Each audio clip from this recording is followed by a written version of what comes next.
Most people assume pharma struggles with visibility or awareness, but that's rarely the story. The real challenge begins after, in the quiet space between what science recommends and what actually happens in the clinic.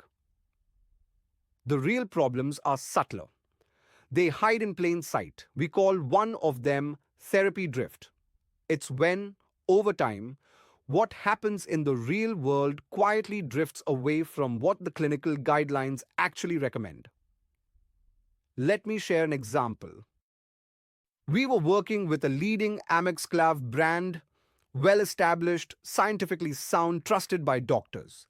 Yet, when it came to treating pediatric pneumonia, their growth had slowed down, which was odd because every guideline from IRP to WHO clearly backed amoxicillin as the first line therapy. So, why were prescriptions shifting towards cephalosporins instead? When we dug deeper, we found it wasn't about rejection of science. It was about convenience, that's an habit.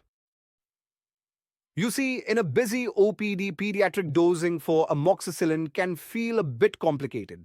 Cephalosporins, on the other hand, are simpler, more standardized, and when you combine that with years of habitual prescribing and constant promotional nudges, what you get is an ecosystem that quietly shapes behavior, often without anyone realizing it.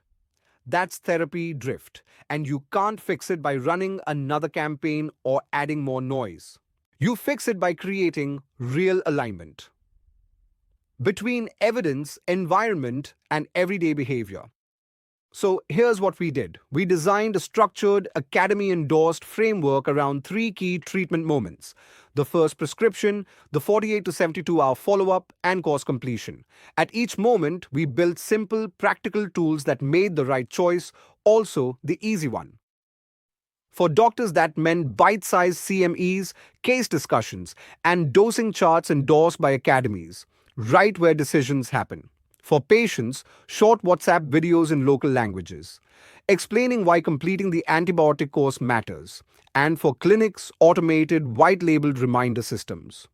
So follow-ups became effortless and trust grew naturally. The impact was clear. Doctors regained confidence in Amoxiclav as the rightful first-line choice. Patients adhered better. And the brand didn't just grow, it re-established itself as the guideline-aligned standard of care. What I love about this story is the lesson it leaves behind. In pharma, real growth doesn't always come from shouting louder or spending more. It comes from designing systems that make the right behavior the natural one. That's how you turn a silent drift into visible leadership. If you're facing something similar, maybe a drift, maybe an adherence gap, let's talk. Often, it just takes a bit of alignment between people, process, and purpose to turn things around.